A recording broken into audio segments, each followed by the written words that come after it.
Hello children, the rainy season has arrived. Children loves to play in water. So it's time to learn about rainy season and the things we see during the rainy season. Children, let's know, when does the rainy season start?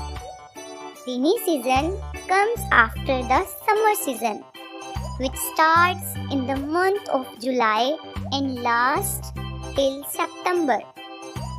We often call it as monsoon season. During this phase, the sky looks cloudy.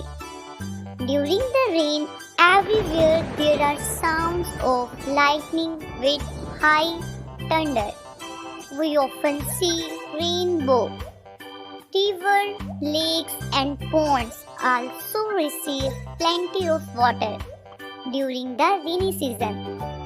Rainy season also gives us different kind of fruits such as lychee, peach, plum and cherries. Things that we often use in rainy season.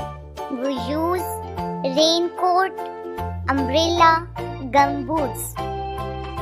Different kind of animals and insects can also be seen during rainy season, like snakes, frogs, snails and earthworms.